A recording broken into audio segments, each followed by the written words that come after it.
The following program is from NET, the National Educational Television Network.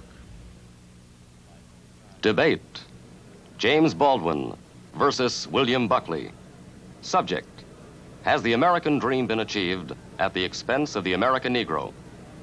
This debate was held recently at the Cambridge Union, Cambridge University, England, and was recorded for use by NET. Well, here we are in the debating hall of the Cambridge Union. Hundreds of undergraduates and myself waiting for what could prove one of the most exciting debates in the whole 150 years of the Union history. I don't think I've ever seen the Union so well attended. There are undergraduates everywhere. They're on the benches, they're on the floor, they're in the galleries, and there are a lot more outside clamoring to get in. Well, the motion that has drawn this huge crowd tonight is this, that the American dream has been achieved at the expense of the American Negro. The debate will open with two undergraduate speakers, one from each side, and then we shall have the first distinguished guest, Mr. James Baldwin, the well-known American novelist who's achieved a worldwide fame with his novel, Another Country. Then opposing the motion will be Mr. William Buckley, also an American, very well known as a conservative in the United States. I must stress a conservative in the American sense, author of a book called Up from Liberalism, and editor of the National Review, one of the early supporters of Senator Goldwater. Well, this is the setting of the debate, and at any moment now the President will be leading in his officers and his distinguished guests. He'll take his chair, and the debate will begin.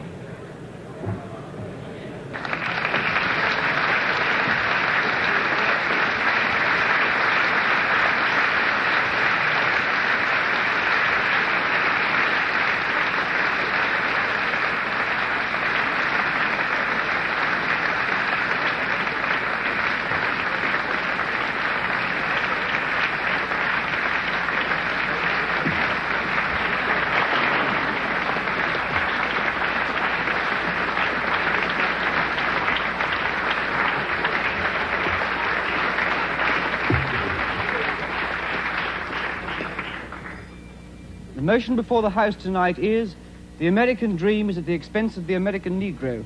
We propose to Mr. David Haycock of Pembroke College, and I oppose to Mr. Jeremy Burford of Emmanuel College. Mr. James Baldwin will speak third. Mr. William F. Buckley Jr. will speak fourth. Mr. Haycock is the ear of the House.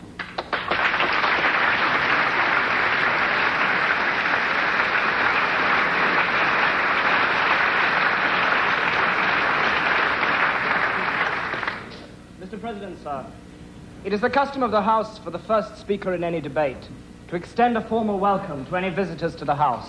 I can honestly say, however, that it is a very great honor to be able to welcome to the House this evening Mr. William Buckley and Mr. James Baldwin. Mr. William Buckley has the reputation of possibly being the most articulate conservative in the United States of America. He was a graduate of Yale, and he first gained a reputation for himself by publishing a book entitled God and Man and Yale.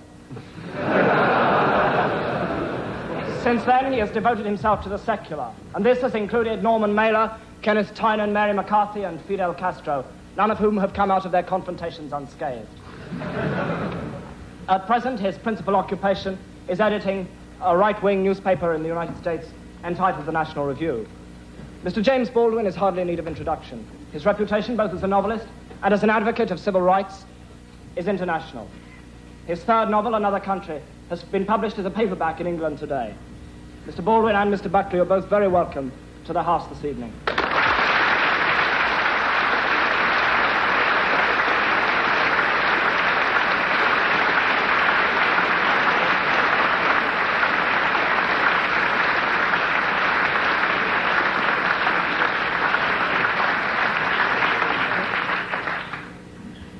Imagine, Mr. President, a society which above all values freedom and equality. A society in which artificial barriers to fulfillment and achievement are unheard of. A society in which a man may begin his life as a rail splitter and end it as president. A society in which all men are free in every sense of the word. Free to live where they choose, free to work where they choose. Equal in the eyes of the law and every public authority, and equal in the eyes of their fellows. A society, in fact, in which intolerance and prejudice are meaningless terms. Imagine, however, Mr. President, that a condition of this utopia has been the persistent and quite deliberate exploitation of 1/9 of its inhabitants. That 1 man in 9 has been denied those rights which the rest of that society takes for granted. That 1 man in 9 does not have the chance for fulfillment or realization of his innate potentialities. That 1 man in 9 cannot promise his children a secure future and unlimited opportunities. Imagine this, Mr. President, and you have what is, in my opinion, the bitter reality of the American dream. A few weeks ago, Martin Luther King had to hold a nonviolent demonstration in Selma, Alabama, in his drive to register Negro voters. By the end of the week of his demonstrations, he was able to write quite accurately in a national fundraising letter from Selma, Alabama jail, "There are more Negroes in prison with me than there are on the voting rolls." When King wrote that letter, 335 out of 32,700 Negroes in Dallas had the vote, 1% of the Dallas population. After a mass march to the courthouse, 237 Negroes, King among them, were arrested. The following day, 470 children who had deserted their classrooms to protest against King's arrest were charged with juvenile delinquency. 36 adults on the same day were charged with contempt of court for picketing the courthouse while State Circuit Court was in session. On the following day, 111 people were arrested on the same charge, despite their claim that they merely wanted to see the voting registrar. 400 students were arrested and taken to the armory, where many of them spent the night on a cold cement floor. The following day, the demonstration spread to Marion, Alabama. In Marion, Negroes outnumber whites by 11,500 to 6,000 people, and yet only 300 are registered to vote. Negroes in Marion were anxious to test the public accommodation section of the civil rights law. They entered a drugstore, and there they were served with Coca-Cola laced with salt, and were told that hamburgers had risen to $5 each. After the arrest of 15 Negroes for protesting against this treatment, 700 Negroes boycotted their classes next day and marched in orderly fashion to the jail. There they sang civil rights songs until they were warned by a state trooper that they would be arrested if they sung one more song. Of course, they sang another song, and of course all 700 were arrested. American society has felt fit to use Negro labor. It has felt fit to use the blood of the Negro in 2 world wars. It has felt fit to listen to his music. It has felt fit to laugh at his jokes. And yet, as far as I'm concerned, it has never felt fit to give the American Negro a fair deal. And for this reason, Mr. President, I would beg leave to propose the motion that the American dream is at the expense of the American Negro.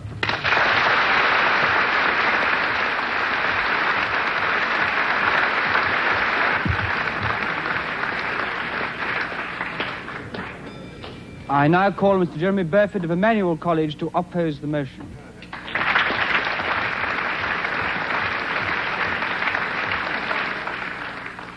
Now have Mr. Jeremy Burford of Emmanuel College, who is the first undergraduate opposing the motion.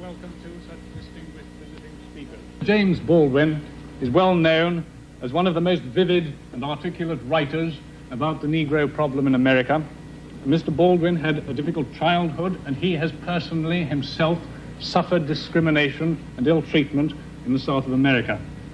And I would like to say at this time that it is not the purpose of this side of the House to condone that in any way at all.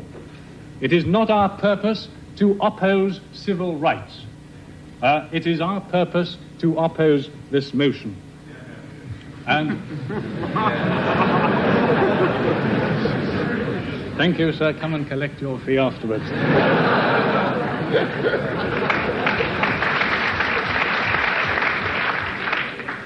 This side of the House denies that the American dream has in any way been helped by this undoubted inequality and suffering of the Negro. We maintain that, in fact, it has hindered the American dream.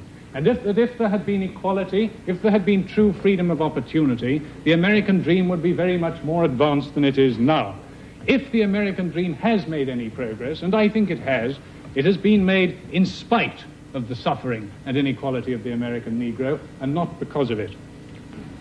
Now, it is also implied from this motion that the American dream is encouraging and worsening the suffering of the American Negro.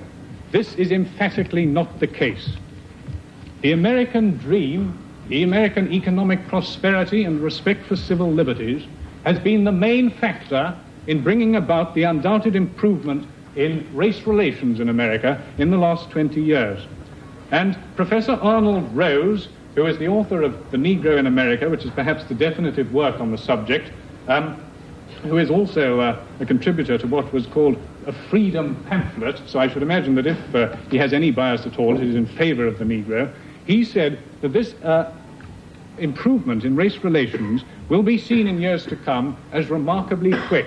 And he has put it down to three main causes: increased industrialization and technical advance, the increased social mobility of the American people, and the economic prosperity. And I would put it to this House that industrialization and economic prosperity are two of the main ingredients of the American dream.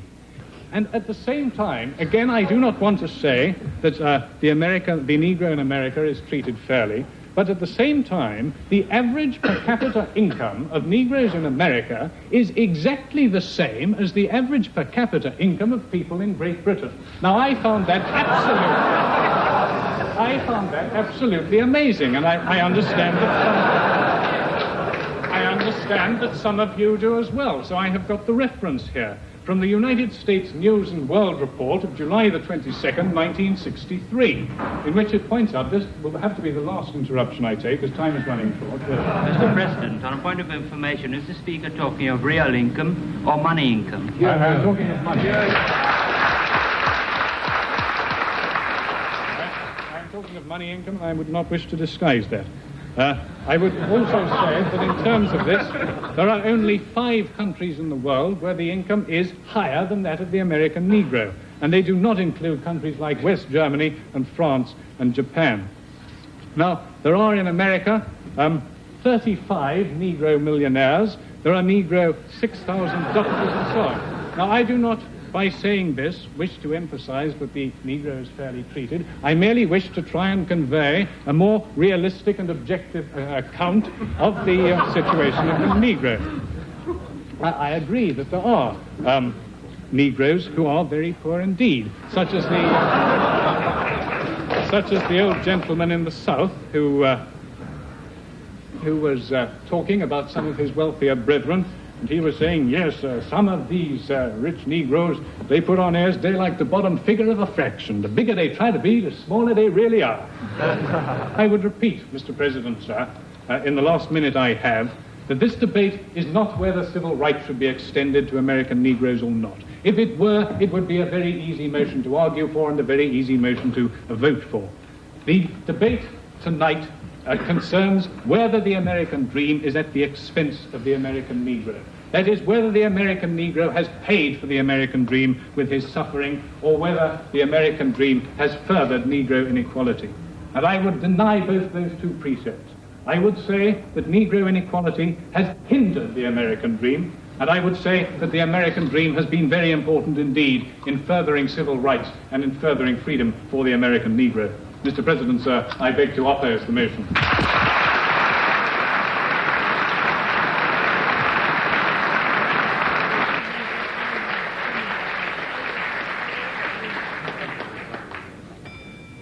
It is now with very great pleasure and a very great sense of honor that I call Mr. James Baldwin to speak third to this motion.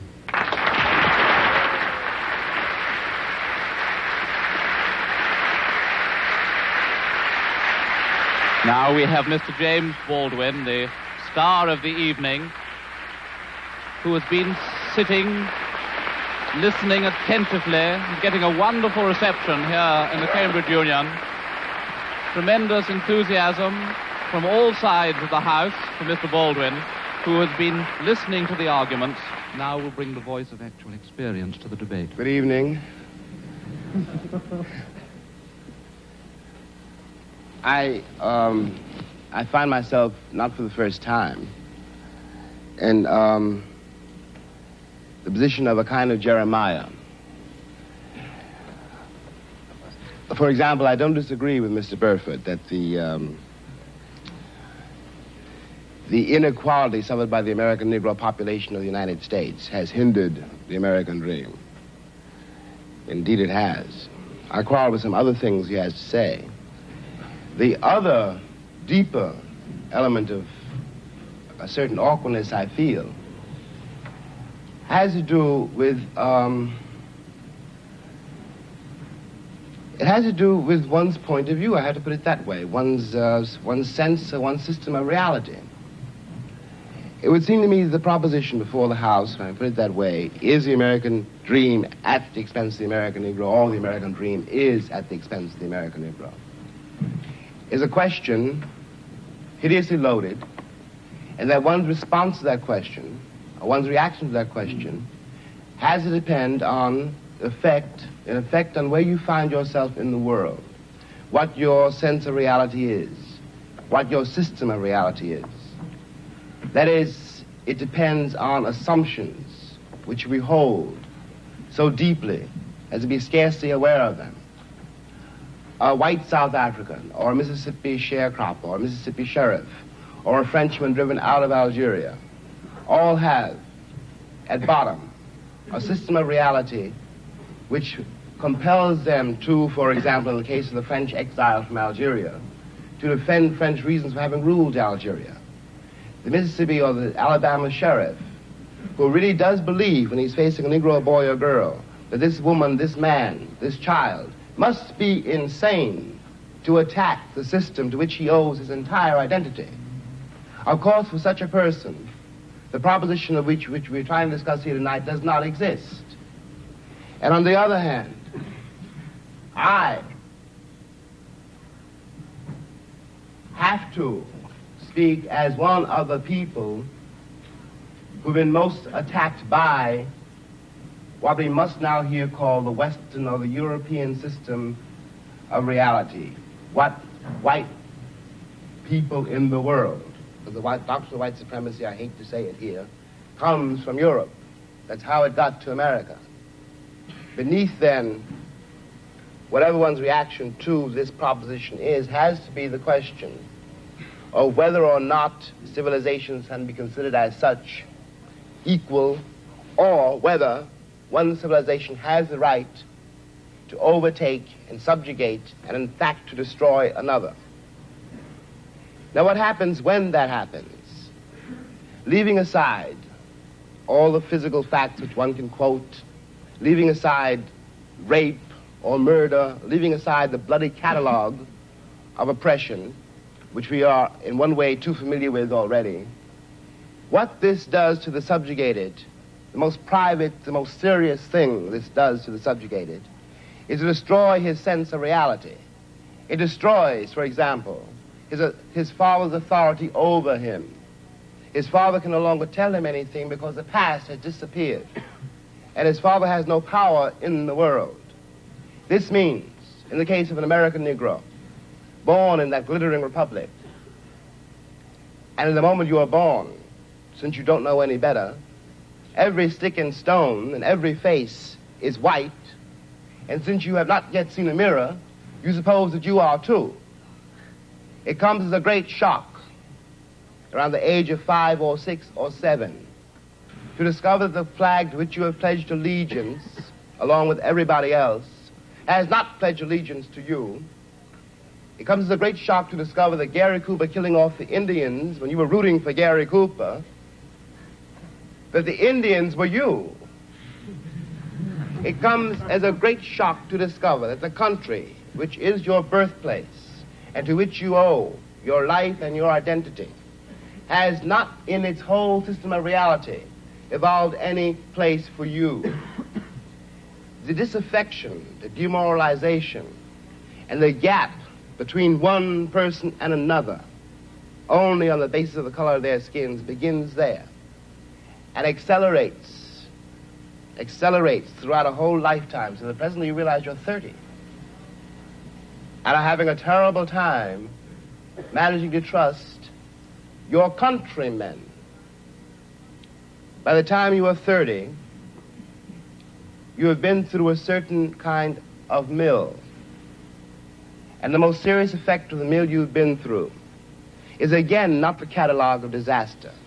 The policemen, the taxi drivers, the waiters, the landlady, the landlord, the banks, the insurance companies, the millions of details 24 hours of every day which spell out to you that you are a worthless human being. It is not that. It's by that time you've begun to see it happening in your daughter or your son or your niece or your nephew. You are 30 by now, and nothing you have done has helped you to escape the trap. But what is worse than that is that nothing you have done, and as far as you can tell, nothing you can do, will save your son or your daughter from meeting the same disaster and not impossibly coming to the same end. Now, we're speaking about expense. I suppose there are several ways to address oneself to some attempt to define what that word means here. Let me put it this way, that from a very literal point of view, the harbors and the ports and the railroads of the country, the economy, especially of the southern states, could not conceivably be what it has become if they had not had, and do not still have indeed, and for so long, so many generations, cheap labor. I am stating very seriously, and this is not an overstatement, that I picked the cotton, and I carried it to market, and I built the railroads under someone else's whip for nothing. For nothing. The Southern oligarchy, which has until today so much power in Washington, and therefore some power in the world, was created by my labor and my sweat, and the violation of my women and the murder of my children. This, in the land of the free and the home of the brave. And no one can challenge that statement. It is a matter of historical record. In another way, this dream, and we'll get to the dream in a moment, is at the expense of the American Negro. You watch this in the Deep South in great relief, but not only in the Deep South. In the Deep South, you are dealing with a sheriff or a landlord or a landlady or the girl at the Western Union desk. And she doesn't know quite who she's dealing with, by which I mean that if you're not part of the town, and if you are a northern nigger, it shows in millions of ways. So she simply knows that it's an unknown quantity, and she wants to have nothing to do with it. So she won't talk to you. You have to wait for a while to get your telegram. Okay, we all know this. We've been through it. And by the time you get to be a man, it's very easy to deal with. But what is happening in the poor woman, the poor man's mind, is this. They've been raised to believe, and by now they helplessly believe, that no matter how terrible their lives may be, and their lives have been quite terrible, and no matter how far they fall, no matter what disaster overtakes them, they have one enormous knowledge and consolation, which is like a heavenly revelation. At least they are not black. Now I suggest that of all the terrible things that can happen to a human being, that is one of the worst. I suggest that what has happened to white Southerners is in some ways, after all, much worse than what has happened to Negroes there. Because Sheriff Clark in Selma, Alabama,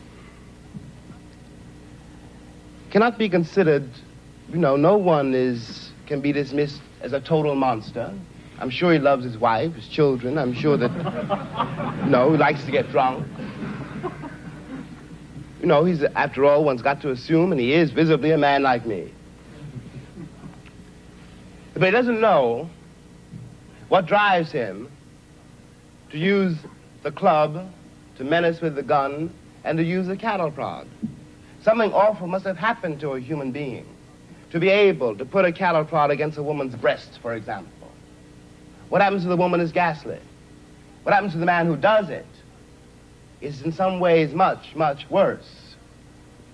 This is being done, after all, not 100 years ago, but in 1965, in a country which is blessed with what we call prosperity, a word we won't examine too closely, with a certain kind of social coherence, which calls itself a civilized nation and which espouses the notion of the freedom of the world. And it is perfectly true from the point of view now simply of an American Negro. Any American Negro watching this, no matter where he is, from the vantage point of Harlem, which is another terrible place, has to say to himself, in spite of what the government says we can't do anything about it. But those are white people being murdered in Mississippi work farms, being carried off to jail. Those are white children running up and down the streets. The government would find some way of doing something about it. We have a civil rights bill now. We had an amendment, the 15th Amendment, nearly 100 years ago.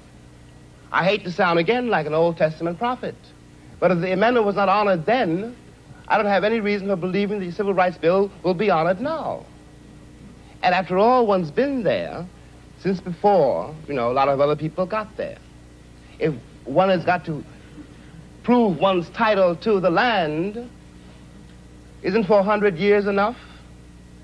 400 years, at least 3 wars. The American soil is full of the corpses of my ancestors. Why is my freedom or my citizenship or my right to live there, how is it conceivably a question now? And I suggest further that in the same way, the moral life of Alabama sheriffs and poor Alabama ladies, white ladies, their moral lives have been destroyed by the plague called color, that the American sense of reality has been corrupted by it.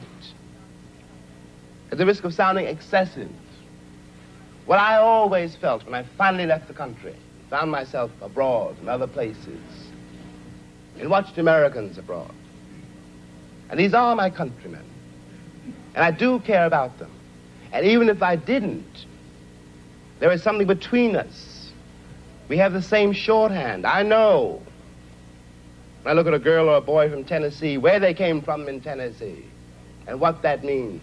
No Englishman knows that, no Frenchman, no one in the world knows that except another black man who comes from the same place. One watches these lonely people denying the only kin they have. We talk about integration in America as though it was some great new conundrum. The problem in America is that we've been integrated for a very long time. Put me next to any African, and you will see what I mean. And my grandmother was not a rapist. What we are not facing is the results of what we've done. What one begs the American people to do for all our sakes is simply to accept our history. I was there not only as a slave, but also as a concubine. One knows the power, after all, which can be used against another person if you've got absolute power over that person. It seemed to me when I watched Americans in Europe that what they didn't know about Europeans was what they didn't know about me. They weren't trying, for example, to be nasty to the French girl or rude to the French waiter. They didn't know they hurt their feelings. They didn't have any sense that this particular woman, this particular man, though they spoke another language and had different manners and ways, was a human being. And they walked over them with the same kind of bland ignorance, condescension, charming and cheerful, with which they'd always patted me on the head and called me shine, and were upset when I was upset. What is relevant about this is that whereas 40 years ago when I was born, the question of having to deal with what is unspoken by the subjugated, what is never said to the master, of ever having to deal with this reality was a very remote possibility. It was in no one's mind. When I was growing up, I was taught in American history books that Africa had no history, and neither did I. That I was a savage, about whom the less said the better, who had been saved by Europe and brought to America. And of course, I believed it. I didn't have much choice. Those are the only books there were. Everyone else seemed to agree. If you walk out of Harlem, ride out of Harlem, downtown, the world agrees. What you see is much bigger, cleaner, whiter, richer, safer than where you are. They collect the garbage. People obviously can pay their life insurance. The children look happy, safe. You're not. And you go back home. And it would seem then, of course, that it's an act of God, that this is true, that you belong where white people have put you. It is only since the Second World War that there's been a counter-image in the world. And that image not come about through any legislation on the part of any American government, but through the fact that Africa was suddenly on the stage of the world, and Africans had to be dealt with in a way that had never been dealt with before. This gave an American Negro for the first time a sense of himself beyond a savage or a clown. It has created, and will create, a great many conundrums. One of the great things that the white world does not know, but I think I do know, is that black people are just like everybody else. One has used the myth of Negro and the myth of color to pretend and to assume that you are dealing essentially with something exotic, bizarre, and practically, according to human laws, unknown. Alas, it is not true. We are also mercenaries, dictators, murderers, liars. We are human too. What is crucial here is that unless we can manage to establish some kind of dialogue between those people whom I pretend have paid for the American dream and those other people who have not achieved it, we will be in terrible trouble. I want to say at the end, at the last, is that is what concerns me most. We are sitting in this room, and we are all, at least we like to think we are, relatively civilized, and we can talk to each other at least on certain levels, so that we could walk out of here assuming that the measure of our enlightenment, or at least our politeness, has some effect on the world. It may not. I remember, for example, when the ex-Attorney General, Mr. Robert Kennedy, said that it was conceivable that in 40 years in America we might have a Negro president. And that sounded like a very emancipated statement, I suppose, to white people. They were not in Harlem when this statement was first heard, and did not hear, and possibly will never hear, the laughter and the bitterness and the scorn with which the statement was greeted. From the point of view of the man in the Harlem barbershop, Bobby Kennedy only got here yesterday. And now he's already on his way to the presidency.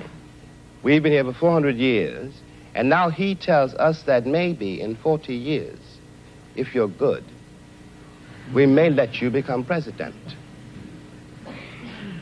What is dangerous here is the turning away from anything any white American says. The reason for the political hesitation, in spite of the Johnson landslide, is the one who's been betrayed by American politicians for so long. And I am a grown man, and perhaps I can be reasoned with. I certainly hope I can be. But I don't know, and neither does Martin Luther King, none of us know how to deal with those other people whom the white world has so long ignored, who don't believe anything the white world says and don't entirely believe anything I or Martin say. And one can't blame them. You watch what has happened to them in less than 20 years. It seems to me that the city of New York, for example, this is my last point, which has had Negroes in it for a very long time. If the city of New York were able, as it has indeed been able, in the last 15 years to reconstruct itself, tear down buildings and raise great new ones, downtown and for money, and has done nothing whatever except build housing projects in the ghetto for the Negroes. And of course the Negroes hate it. Presently the property does indeed deteriorate because the children cannot bear it. They want to get out of the ghetto. If the American pretensions were based on more solid, a more honest assessment of life and of themselves, it would not mean for Negroes, when someone says urban renewal, that Negroes simply are going to be thrown out into the streets, which is what it does mean now. This is not an act of God. We're dealing with a society made and ruled by men. If the American Negro had not been present in America, I am convinced that the history of the American labor movement would be much more edifying than it is. It is a terrible thing for an entire people to surrender to the notion that 1/9 of its population is beneath them. And until that moment, until the moment comes when we, the Americans, we, the American people, are able to accept the fact that I have to accept, for example, that my ancestors are both white and black, that on that continent we are trying to forge a new identity for which we need each other, and that I am not a ward of America. I am not an object of missionary charity. I am one of the people who built the country.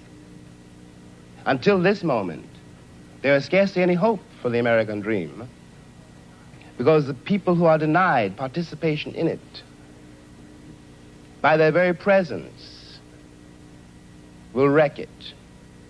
And if that happens, it's a very grave moment for the West. Thank you.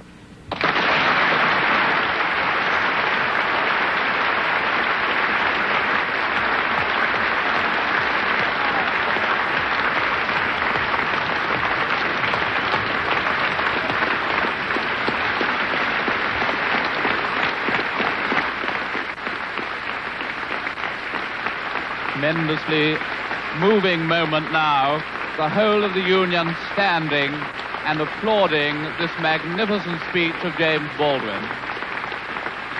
Never seen this happen before in the Union in all the years that I have known it. Baldwin smiling, obviously delighted by his reception, tremendously moved by it.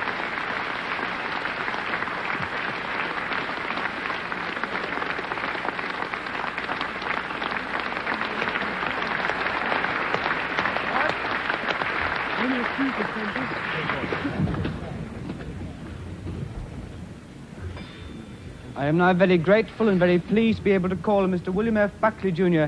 to speak forth to this motion.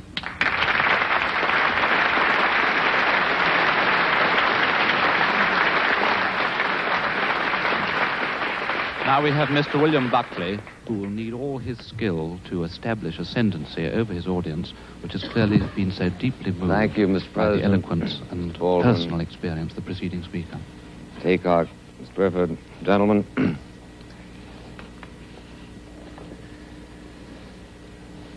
It seems to me that of all the indictments Mr. Baldwin has made of America, here tonight and in his copious literature of protest, the one that is most striking involves, in effect, the refusal of the American community to treat him other than as a Negro. The American community has refused to do this. The American community, almost everywhere he goes, treats him with the kind of unction, the kind of satisfaction at posturing carefully for his flagellations of our civilization, that indeed, quite properly, commands the contempt which he so eloquently showers upon us. It is impossible, in my judgment, to deal with the indictment of Mr. Baldwin unless one is prepared to deal with him as a white man. Unless one is prepared to say to him, the fact that your skin is black is utterly irrelevant to the arguments that you raise. The fact that you sit here, as is your rhetorical device, and lay the entire weight of the Negro ordeal on your own shoulders is irrelevant to the argument that we are here to discuss. The gravamen of Mr. Baldwin's charges against America are not so much that our civilization has failed him and his people, that our ideals are insufficient, but that we have no ideals. That our ideals rather are some sort of a superficial coating which we come up with at any given moment in order to justify whatever commercial and noxious experiment we are engaged in. Thus, Mr. Baldwin can write his book, The Fire Next Time, in which he threatens America. He didn't, in writing that book, speak with the British accents that he used exclusively tonight, in which he threatened America with the necessity for us to jettison our entire civilization. The only thing that the white man has that the Negro should want, he said, is power. And he is treated from coast to coast in the United States with a kind of Buckley doesn't choose to give way the interrupter, Master, and he has done. The interrupter's now set down. Goes beyond anything that was ever expected from the most servile Negro creature by a Southern family. I propose to pay him the honor this night of saying to him, Mr. Baldwin, I am going to speak to you without any reference whatever to those surrounding protections which you are used to in virtue of the fact that you are a Negro. And here we need to ask the question, what in fact shall we do about it, Mr. President? What shall we in America try to do, for instance, to eliminate those psychic humiliations which I join Mr. Baldwin in believing are the very worst aspects of this discrimination? You found it a source of considerable mirth to laugh away the statistics of my colleague, Mr. Burford. I don't think they are insignificant. They are certainly not insignificant in a world which attaches a considerable importance to material progress. It is, in fact, the case that seven-tenths of the white income of the United States is equal to the income that is made by the average Negro. I don't think this is an irrelevant statistic, ladies and gentlemen. It takes a capitalization of $15,000, $16,000, $17,000 per job in the United States. This is a capitalization that was not created exclusively as a result of Negro travail. My great-grandparents worked too. Presumably yours worked also. I don't know of anything that has ever been created without the expense of something. All of you who hope for a diploma here are going to do that at the expense of a considerable amount of effort.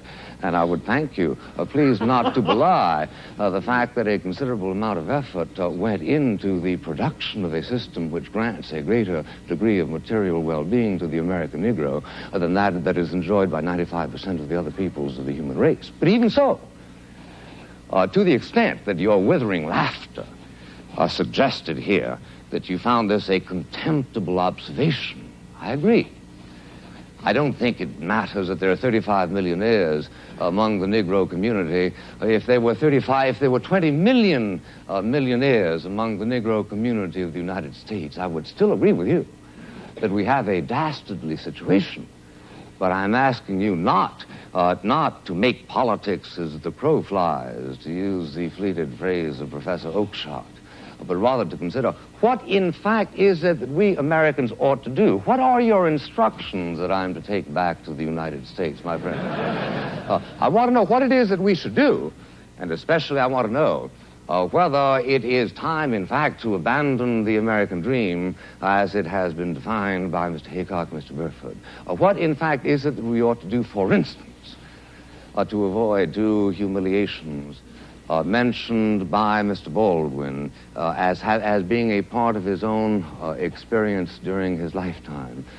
At the age of 12, you will find on reading his book, he trespassed outside the ghetto of Harlem and was taken by the scruff of the neck by a policeman on 42nd Street and Madison Avenue and said, "Here, you nigger, go back to where you belong."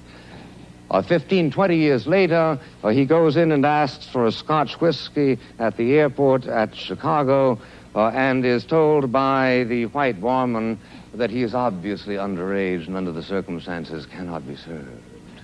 I know from your faces that you share with me the feeling of compassion and the feeling of outrage that this kind of thing should have happened. What, in fact, are we going to do to this policeman?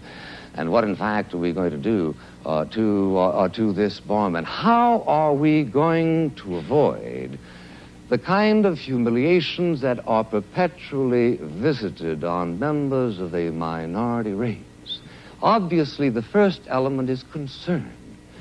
We've got to care that it happens.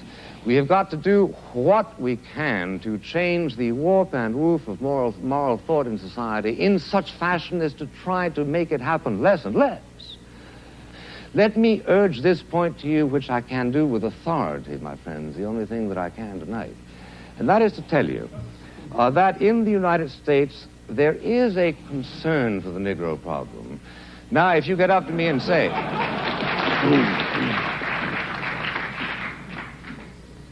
if you get up to me and say, well, now, is there the kind of concern that we, students of Cambridge, would show if the problem were our own? All I can say is I don't know. It may very well be that there has been some sort of a sunburst of moral enlightenment that has hit this community, so as to make it predictable that if you were the governors of the United States, the situation would change overnight. I'm prepared to grant this as a form of courtesy, Mr. President. But meanwhile, I'm saying to you that the engines of concern in the United States are working. The presence of Mr. Baldwin here tonight is in part a reflection of that concern. You cannot go to a university in the United States, a university in the United States presumably also governed by the Lord Spiritual, as you are, in which Mr. Baldwin is not the toast of the town.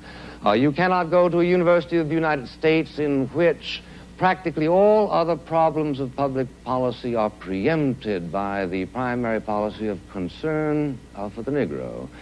I challenge you to name me another civilization, anytime, anywhere in the history of the world, in which the problems of a minority, which have been showing considerable material and political advancement, is as much a subject of dramatic concern as it is in the United States. Let me just say finally, ladies and gentlemen, this. There is no instant cure for the race problem in America. And anybody who tells you that there is a charlatan and ultimately a boring man. Boring precisely because he is then speaking in the kind of abstractions that do not relate to the human experience. The trouble in America where the Negro community is concerned is a very complicated one.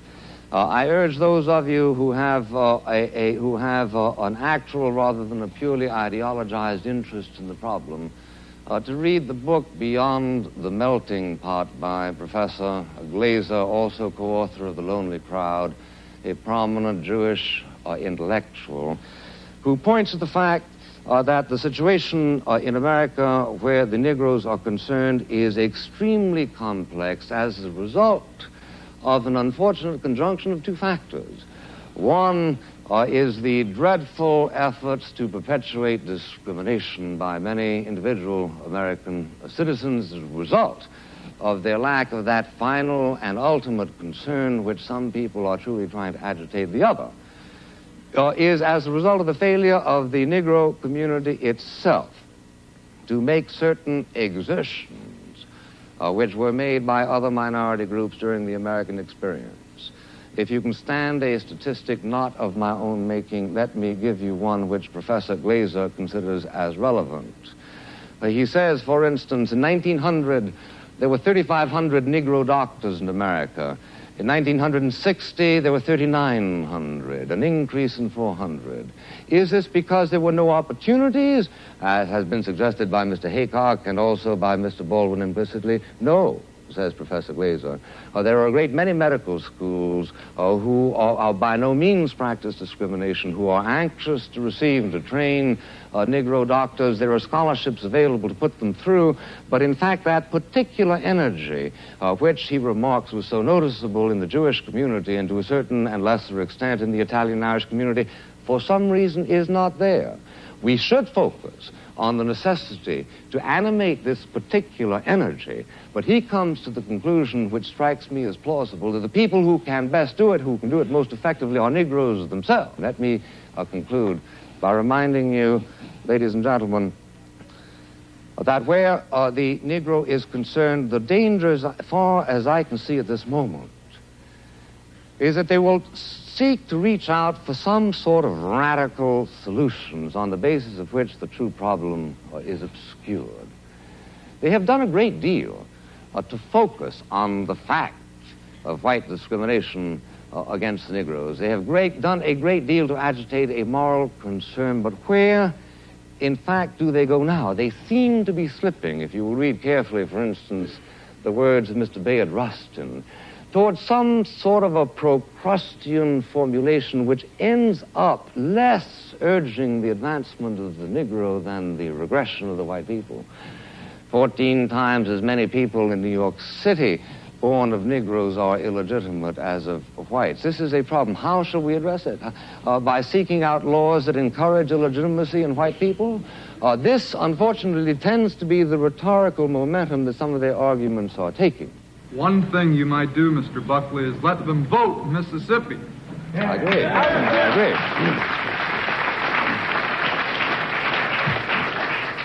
I couldn't agree with you more, and for except lest I appear too ingratiating, which is hardly my objective here tonight. I think actually what is wrong in Mississippi, sir, is not that not enough Negroes are voting, but that too many white people are voting.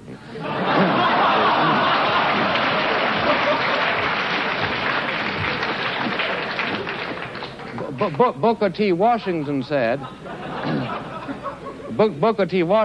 that the important thing where Negroes are concerned is not that they hold public office, but that they be prepared to hold public office. Not that they vote, but that they be prepared to vote. What are we going to do with the Negroes? Having taught the Negroes in Mississippi to despise Ross Barnett, shall we then teach them to emulate their cousins in Harlem and adore Adam Clayton Powell, Jr.? It is much more complicated, sir, than simply the question of giving them the vote. If I were myself a constituent of the community of Mississippi at this moment, what I would do is vote to lift the standards of the vote so as to disqualify 65% of the white people who are presently voting. Not simply to give the... I say then that what we need is a considerable amount of frankness that acknowledges that there are two sets of difficulties. The difficulties of the white person who acts as white people and brown people and black people do all over the world to protect their own vested interests, who have, as all of the races in the entire world have, and suffer from a kind of a racial narcissism which tends always to convert every contingency into such a way as to maximize their own power. That, yes, we must do. but we must also reach through to the Negro people and tell them that their best chances are in a mobile society. And the most mobile society in the world today, my friends, is the United States of America. The most mobile society of the United States in the world is the United States of America, and it is precisely that mobility which will give opportunities to the Negroes which they must be encouraged to take. But they must not, in the course of their ordeal, be encouraged to adopt the kind of cynicism, the kind of despair, the kind of iconoclasm that is urged upon them by Mr. Baldwin in his recent works. Because of one thing, I can tell you, I believe with absolute authority, that where the United States is concerned, if it ever becomes a confrontation between a continuation of our own sort of idealism, the private stock of which, granted, like most people in the world, we tend to lavish only every now and then on public enterprises, reserving it so often for our own irritations and pleasures. But the fundamental friend of the Negro people in the United States is the good nature, and is the generosity, and is the good wishes, is the decency, the fundamental decency that do lie at the reserves of the spirit of the American people. These must not be laughed at, and under no circumstances must they be laughed at, and under no circumstances must America be addressed and told that the only alternative to the status quo is to overthrow that civilization which we consider to be the faith of our fathers, the faith indeed of your fathers. This is what must animate whatever meliorism must come, because if it does finally come to a confrontation, a radical confrontation between giving up what we understand to be the best features of the American way of life, which at that level is indistinguishable, so far as I can see, from the European way of life, then we will fight the issue.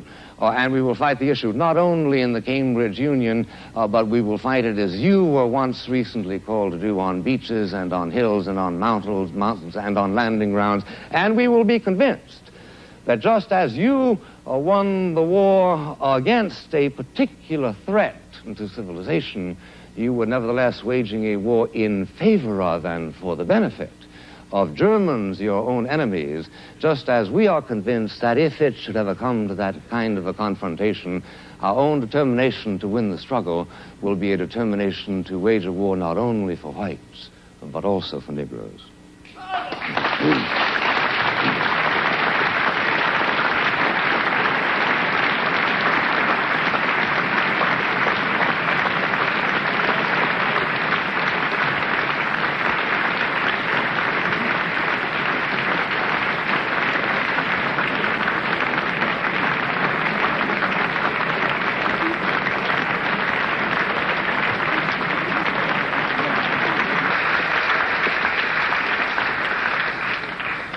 Will the tellers take their places, please?